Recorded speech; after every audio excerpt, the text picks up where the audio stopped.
Ayu Eka Kartika. Davandi Ilham. Dimas Ardan. Dimas Adi Wiguna. Enzi Fitria. Fikri Adiansa. Hamid Saputra. Lulu Atul Karimah. Hafiz. Fadil Lutfi. Nur Rahman. Raditya. Rosidin. Nazwa Izzati. Nurul Fadila. Rio Irawan. Saskia Fitriana. Selvan Yovanka. Siti Mukmaina. Tria Putri. Vita Adelia. Yogi Primadana. Zakiatul Hidayah. Sania. Tiara Rahmadona. Oke. Baik anak-anak, pada pagi hari ini Ibu akan menyampaikan materi yaitu tentang dakwah secara terang-terangan. Minggu lalu materi kita apa? Sembunyi-sembunyi. Secara sembunyi. Dakwah sembunyi-sembunyi ini Rasulullah lakukan di kediaman sahabat siapa? Masih ada yang ingat? Nabil Arkam. Dalam dakwahnya secara sembunyi-sembunyi ini, Nabi Muhammad mengajak kerabat terdekatnya untuk masuk Islam. Orang-orang yang pertama kali masuk Islam itu mereka mendapat julukan. Masih ada yang ingat julukan apa? As-sabiqunal awwalun. As-sabiqunal awwalun. Yang termasuk ke dalam as-sabiqunal awwalun siapa saja?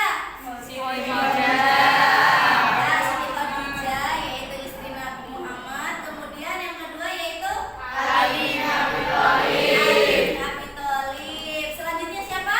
Abu Bakar As-Siddiq. Ada lagi siapa yang termasuk as-sabiqunal awwalun? Ummu Aiman. Dan masih banyak lagi yang lainnya ya. Oke, setelah melakukan dakwahnya selama kurang lebih berapa tahun? Secara secara sembunyi-sembunyi? 3 tahun. Kemudian Nabi Muhammad itu melakukan dakwahnya secara terang-terangan. Karena Allah sudah menurunkan wahyu berupa Quran surat Al-Hijr ayat 94. Nabi Muhammad kemudian melakukan dakwah secara sebelumnya Ibu akan menyampaikan kompetensi dasarnya di sini yaitu menganalisis substansi dan strategi dakwah Rasulullah SAW periode Mekah. Yang kedua yaitu menyimpulkan substansi dan strategi dakwah Rasulullah di Mekah dan menyajikannya dalam bentuk tulisan atau media lain. Sedangkan indikatornya yaitu yang pertama memahami bahwa dakwah itu merupakan kewajiban bagi seluruh umat Islam. Kedua, mengingatkan kita untuk selalu bersikap damai, tanggung jawab, santun, dan senantiasa mengajak ke dalam kebaikan. Yang ketiga yaitu menganalisis tentang strategi dakwah Nabi Muhammad SAW periode Mekah secara terang-terangan. Yang terakhir yaitu kalian bisa menceritakan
membuat tayangan video tentang dakwah secara terang-terangan.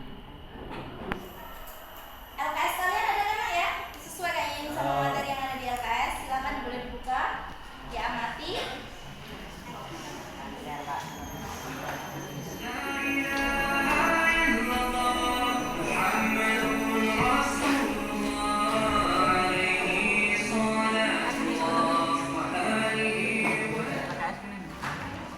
Assalamualaikum warahmatullahi wabarakatuh. Dakwah Nabi Muhammad SAW secara terang-terangan atau jahriyah.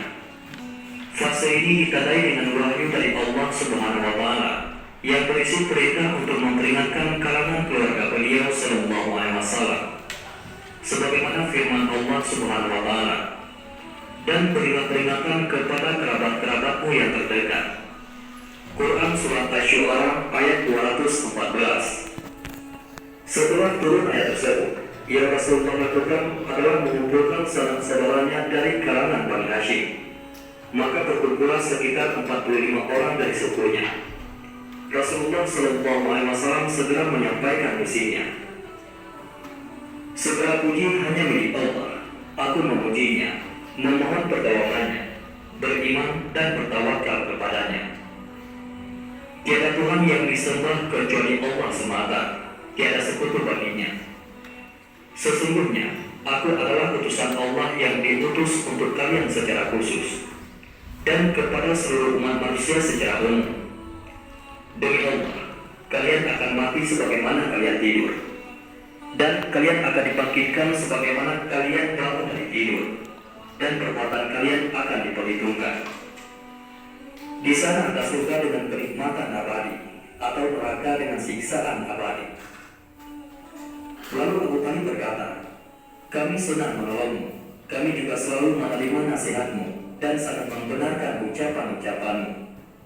Mereka, anak cucu nenek moyangmu kini berkumpul, dan aku salah seorang di antara mereka, dan orang yang paling cepat memenuhi keinginanmu. Teruskanlah apa yang diperintahkan kepadamu. Demi Allah, saya akan selalu melindungimu dan mencegah orang yang akan berbuat jahat kepadamu. Cuma saja, saya belum siap meninggalkan agama Abdul Muthalib. Sedang Abu Lahab berkata, sungguh hal ini merupakan aib. Cegahlah dia sebelum mempengaruhi yang lainnya. Demi Allah, aku tetap akan melindunginya, tegas Abu Talib. Dari sini Rasulullah mengetahui pembelaan Abu Talib kepadanya, meskipun dia sendiri tidak bersedia memeluk agama Islam. Maka setelah itu Rasulullah SAW mendaki Bukit Safa, kemudian beliau berseru, wahai Bani Fidir, wahai Bani Adi. Tak lama kemudian mereka berkumpul. Bahkan seseorang yang tidak dapat hadir, mereka mengutus utusannya untuk mencari tahu apa yang terjadi. Datang pula Abu Lahab dan kaum Quraisy. Maka bersabdalah Rasulullah SAW, bagaimana pendapat kalian seandainya aku beritahukan bahwa ada sekelompok pasukan berkuda di balik gunung ini akan menyerang kalian? Apakah kalian akan membenarkan ucapanku? Tentu, kami mengenalmu orang yang paling jujur di antara kami, jawab mereka.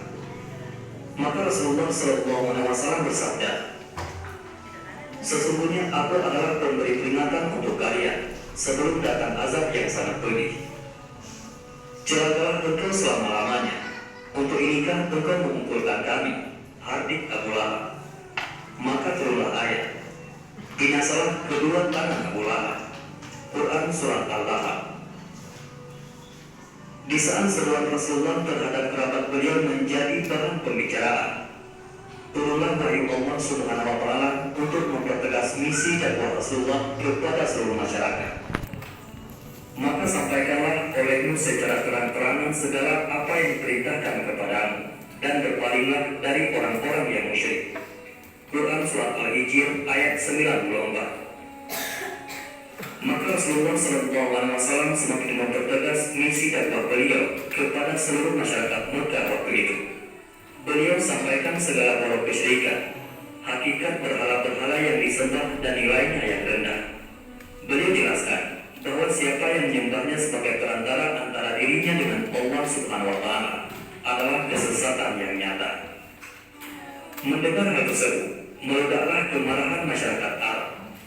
Seruan tauhid yang dibawa oleh Rasulullah SAW dan pernyataan sesat atas apa yang selama ini mereka perbuat terhadap berhala-berhala mereka jelas membuat mereka terpengaruh penuh penolakan. Dakwahnya bagai kilat yang menyambar, kemudian melahirkan guntung dan getaran hebat di tengah-tengah mereka. Sikap mereka tersebut menunjukkan bahwa mereka memahami apa yang ada di balik misi keimanan yang dibawa oleh Rasulullah SAW, yaitu menggugurkan semua bentuk penuhanan dan penyembahan yang selama ini telah mereka percaya. Keimanan kepada Rasul dan hari akhir berarti ketundukan mereka secara mutlak terhadap ketetapan dan ajaran yang dibawa oleh Rasul. Tidak ada pilihan lain di hadapan mereka. Itu berarti pupusnya kekuasaan dan kesombongan yang selama ini mereka nikmati. Hilang juga kesempatan untuk melakukan berbagai bentuk kerendahan moral dan kezaliman yang selama ini dengan bebas mereka lakukan. Sedemikian besar kemarahan masyarakat Quraisy terhadap misi dakwah Rasulullah SAW. Namun, mereka tetap kebingungan mengatasinya. Sebab yang mereka hadapi adalah Rasulullah SAW yang terkenal dengan akhlak mulia, yang belum pernah mereka dapati orang semacam beliau dalam sejarah nenek moyang mereka. Akhirnya mereka menempuh cara membujuk pamannya, yakni Abu Talib, untuk mencegah dakwah Rasulullah SAW, mengingat kedudukannya dalam diri beliau SAW.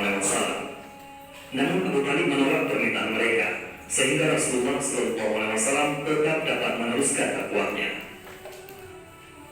Gagal memujuk Abu Talib untuk mencegah dakwah Rasulullah, orang-orang Quraisy semakin kebingungan. Apalagi beberapa bulan kemudian akan datang musim haji, di mana orang-orang Arab dari berbagai penjuru berdatangan. Mereka berpendapat bahwa Rasulullah harus diberikan citra negatif agar tidak dapat menyampaikan misi dakwahnya di kalangan jamaah haji. Untuk merealisasikan hal tersebut, mereka pun berkumpul di rumah Walid bin Mughirah untuk bermusyawarah. Mulanya mereka mengusulkan agar Rasulullah dijuluki sebagai dukun saja, tetapi hal tersebut ditolak oleh Walid karena menurutnya tidak ada tanda-tanda dukun pada diri Rasulullah SAW. Kemudian mereka mengusulkan tuduhan gila, penyair atau penyihir. Namun semua itu ditolak karena tidak ada yang sesuai dengan pribadi Rasulullah dan apa yang beliau sampaikan. Setelah itu berembuk sekian lama, akhirnya mereka sepakat untuk menjuluki Rasulullah sebagai tukang sihir. Pada awalnya julukan tersebut tidak disetujui oleh Walid. Namun karena tidak ada pilihan lain, maka julukan itulah yang akhirnya disepakati. Paling tidak menurut mereka, karena apa yang Rasulullah lakukan telah membuat anak berpisah dari orang tuanya, saudara berpisah dari saudara dan keluarganya, suami berpisah dengan istrinya.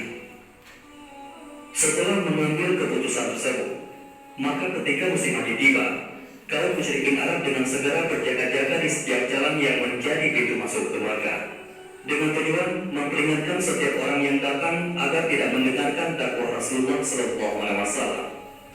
Wallahu a'lam bishawab.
Dahulu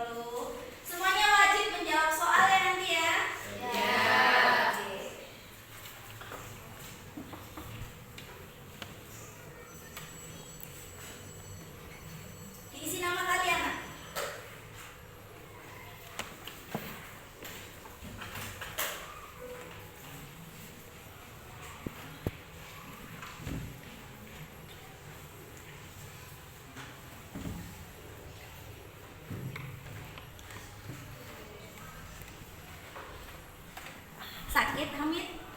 Enggak. Kenapa? Kurang semangat ya? Oke, bosan, jenuh. Oke, untuk mengurangi kejenuhan kita, mari kita menyanyikan lagu kebangsaan madrasah kita tercinta Ma'arif. Hafal kan semuanya? Jayalah Ma'arif, Nahdlatul Ulama di negara Pancasila. Marilah kita bangkit dengan segera, majulah terus ke muka. Kobarkan semangat, belajar giat, membangun jiwa raga.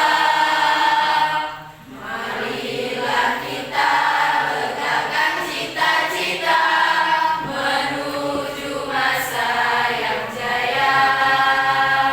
Berilmu, beramal, serta bertakwa pada Allah yang Esa. Lembaga Pendidikan Ma'arif NU, tempat menuntut ilmu. Bersiap sedia mencerdaskan bangsa di persada bunda. Mengembangkan Islam yang beralam halus, sunnah wal jamaah. Jayalah Ma'arif, Nahdlatul Ulama di negara Pancasila. Oke, semangat? Hamid, semangat? Semangat? Oke. Kalau Hamid belum semangat, kita nyanyi lagi nanti. Semangat belum Hamid? Dah. Oke. Oke, Nak. Setelah menonton video tadi, kalian bisa simpulkan nak ya. Nabi Muhammad melakukan dakwahnya secara terang-terangan setelah Allah menurunkan Quran surat Bagaimana nak bunyinya nak? Bismillahirrahmanirrahim.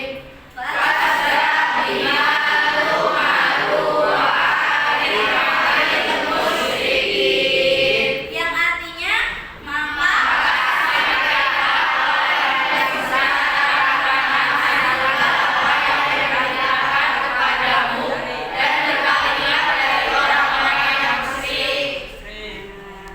setelah disampaikannya wahyu ini, hal pertama yang dilakukan oleh Rasulullah yaitu tadi apa sesuai dengan video? Nabi Muhammad mengumpulkan umat Islam, bukan umat Islam ya karena belum masuk Islam, masyarakat kota Mekah di Bukit Sofa. Berdasarkan video yang tadi kalian amati, ada yang bisa menyimpulkan nak? Ya, apa? Enzi? Dakwah secara terang-terangan membuat seorang tokoh Bani Ghifar yang tinggal di Barat Laut Merah menyatakan diri masuk Islam. Ia adalah Abu Dzar Al-Ghifari atas perintah Rasulullah SAW. Kemudian Abu Dzar Al-Ghifari pulang untuk berdakwah di kampungnya. Oke. Ada lagi dari kelompok lain? Saya Bu. Oke, Hani? Melalui cara itu pula, Bani Daus juga masuk Islam. Orang pertama Bani Daus yang masuk Islam adalah Tufail bin Amr ad-Dausi, seorang penyair terpandang di kabilahnya. Dengan demikian, Islam mulai tersebar di luar Mekah. Oke, setelah Islam mulai tersebar luas di kota Mekah, apalagi kesimpulan yang bisa diambil dari video tadi ya, Nazwa? Keberhasilan Rasulullah SAW dalam berdakwah mendorong kaum kafir Quraisy melancarkan tindakan kekerasan terhadap beliau dan ibunya. Di tengah meningkatnya kekejaman pemimpin kafir Quraisy, Hamzah bin Abdul Muthalib dan Ali bin Khattab, dua orang kuat kafir Quraisy masuk Islam. Hal ini membuat kaum kafir Quraisy mengalami kesulitan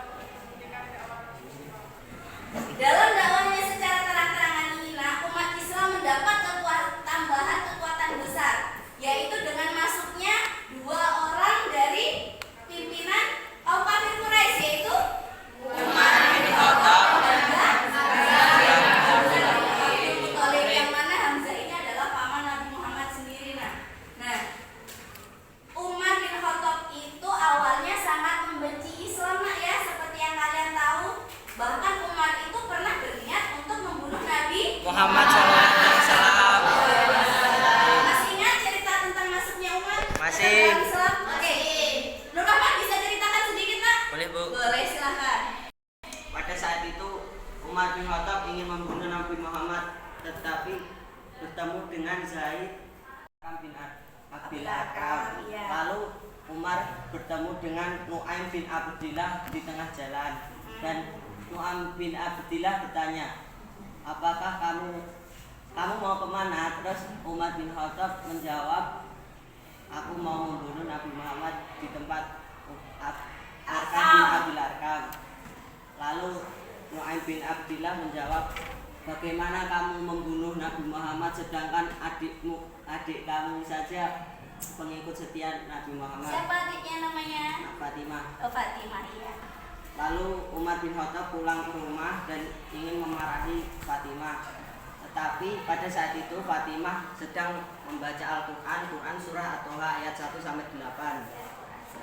Lalu Umar bin Khattab pun menunggu Fatimah selesai membaca Quran. Ya. Setelah itu Umar ingin meminta Quran milik Fatimah yang sudah dibaca, dan hati Umar pun luluh dan menyatakan keislamannya kepada Nabi Muhammad SAW.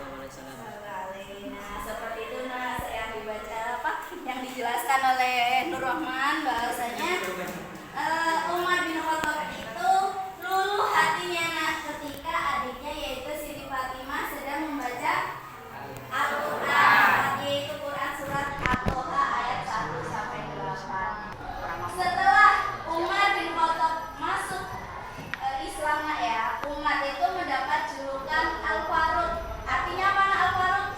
Karena di situ umat bisa membedakan mana yang hak dan mana yang batil, mana yang benar dan mana yang salah. Oke, selanjutnya apa yang bisa kalian simpulkan tadi dari video yang kalian tonton tadi? Apa? Suatu ketika Rasulullah SAW melakukan dakwah secara terbuka di Bukit Sofa dengan memanggil semua suku yang ada di sekitar Mekah. Untuk mengetahui apa yang akan disampaikan Muhammad, semua suku mengirimkan utusannya. Bahkan Abu Lahab, paman beliau, pun hadir bersama istrinya, yaitu Ummu Jamil. Rasulullah berkata, jika saya katakan kepada kamu bahwa di sebelah bukit ada pasukan berkuda yang akan menyerangmu, apakah kalian percaya?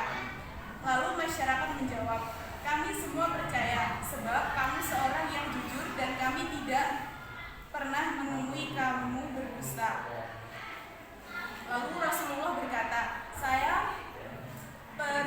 peringatkan kamu akan siksa di hari kiamat. Allah SWT menyuruhku untuk mengajak kamu menyembah kepadanya, yaitu Tuhanku dan Tuhanmu juga, yang menciptakan alam semesta, termasuk yang kamu sembah. Maka tinggalkanlah Lata, Uzza, Manat, Jubal, dan berhala-berhala lain sesembahanmu. Mendengar seruan tersebut, Abu Lahab mencaci maki seraya berkata, hari ini kamu Muhammad celaka, apakah hanya untuk ini kamu mengumpulkan kami semua?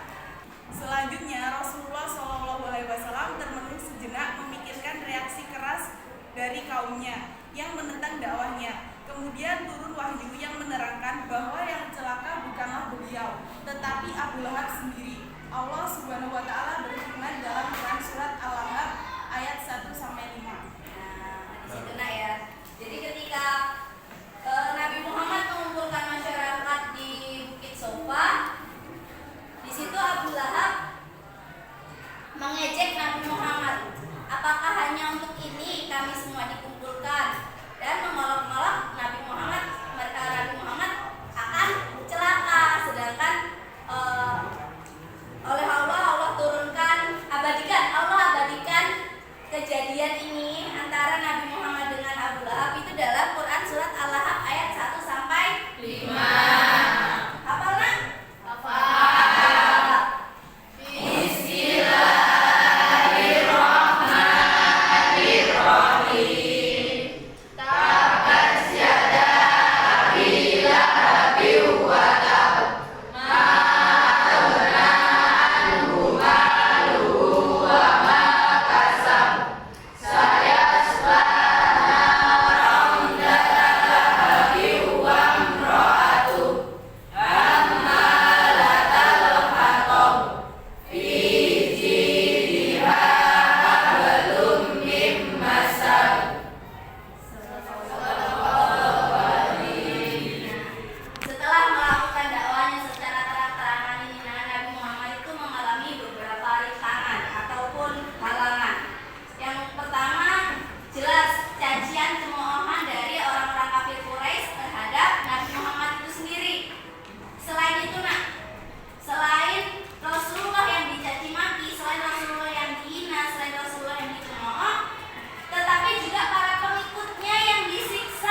Bani Hasyim. Jadi Nabi Muhammad dan juga keturunannya itu diboikot, dan juga sanak saudaranya diboikot. Apa saja bentuk pemboikotannya? Yang pertama, Nabi Muhammad dan juga kaum keluarga serta pengikutnya tidak diperbolehkan menikah dengan bangsa Arab Quraisy lainnya, baik laki-laki maupun perempuan. Yang kedua, Muhammad dan kaum keluarga serta pengikutnya tidak boleh mengadakan hubungan jual beli dengan kaum Quraisy lainnya. Yang ketiga, Nabi Muhammad dan juga kaum keluarga serta pengikutnya tidak boleh bergaul dengan kaum Quraisy lainnya. Terakhir, kaum Quraisy tidak dibenarkan membantu dan menolong Muhammad, keluarga ataupun pengikutnya. Kira-kira umat Islam bisa bertahan nggak kalau diboikot secara terus-menerus oleh kafir Quraisy? Pemboikotan ini berlangsung kurang lebih selama 2 tahunan, di mana waktu itu umat Islam bertahan hidup ya hanya dengan kelompoknya ini, sampai akhirnya Siti Khadijah yang waktu itu seorang saudagar kaya, hartanya semakin berkurang untuk mencukupi kebutuhan umat Islam. Baru pemboikotan ini berakhir setelah apa nak? Perjanjian atau pemboikotan ini kan ditempel oleh kaum kafir Quraisy di dinding Ka'bah. Setelah surat perjanjian ini habis termakan rayap, nah di situ berakhirlah pemboikotan terhadap Bani Hasyim. Seperti itu nak rintangan yang dihadapi oleh umat Islam dan juga Nabi Muhammad. Alhamdulillah. Oke, selesai materi kita tentang dakwah secara praktek. Seperti yang Ibu sampaikan di awal tadi, Ibu akan memberikan pertanyaan, semuanya wajib menjawab. Sebelumnya silahkan nanti kalau mau menjawab angkat tangan kalian dan tuliskan nama kalian di kupon yang Ibu berikan. Ini ada 1, 2, 3, 4 kelompok. Kira-kira kelompok mana nanti yang akan selesai terlebih dahulu? Ayo, semuanya harus gesit ya. Ya. Sudah siap? Sudah diberi nama? Sudah. Waktu menjawabnya 30 detik ya. Soalan pertama. Dakwah secara terang-terangan ini Nabi Muhammad lakukan setelah beliau mendapatkan wahyu dari Allah, yaitu Nur Rahman. Quran Surah Al-Hijr ayat 94. Oke, kelompok 1 dapat nilai. Soal yang kedua. Nabi Muhammad melakukan dakwahnya secara terang-terangan, yaitu mengumpulkan masyarakat kota Mekah di mana? Latifah? Di Bukit Sofa. Kelompok 2, kasih tepuk tangan dulu. Apalagi ya? Sebentar.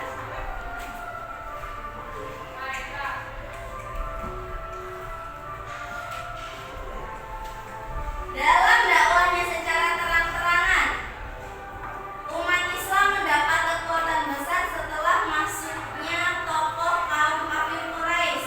Bisa sebutkan salah satu, Enzi? Umar bin Khattab. Oke, kelompok 3 sudah. Kelompok 4 ada semangat. Selain Umar bin Khattab, ada tokoh besar lainnya yang masuk Islam, yaitu siapa? Siapa Nazar? Hamzah bin Abdul Muthalib. Oke, posisi seimbang semuanya. Jawabannya setiap kelompok 1 ya. Ayo semangat, 2 pertanyaan lagi anak-anak. 2 pertanyaan lagi tadi yang belum jawab, Hani sama Amanah ya. 2 ya, ayo semangat 2 anak ini. Sebutkan salah satu isi dari pemboikotan Bani Hasyim. Oh ya, Hani. Tidak boleh melakukan jual beli dengan kaum Quraisy. Oke, Nabi Muhammad dan juga umat Islam tidak boleh melakukan jual beli dengan umat dan kaum kafir Quraisy. Ayo terakhir.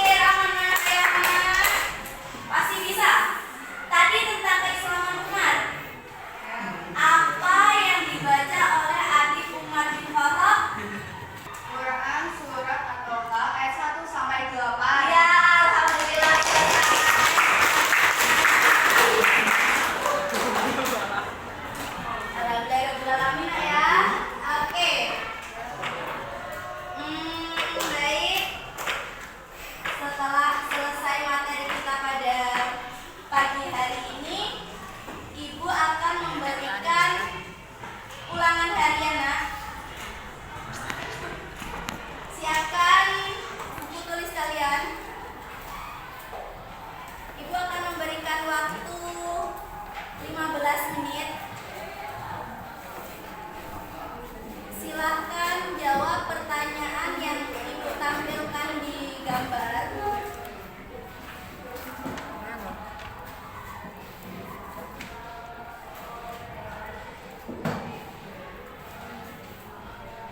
Ya, nih.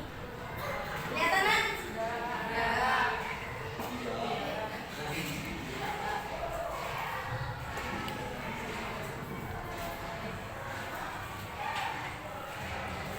Nih. Silakan dikerjakan.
Sudah selesai anak-anak? Sudah. Silakan dikumpulkan lagi bukunya nak.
Anak-anak, terima kasih untuk hari ini. Alhamdulillah kita semuanya dapat menyelesaikan pembelajaran.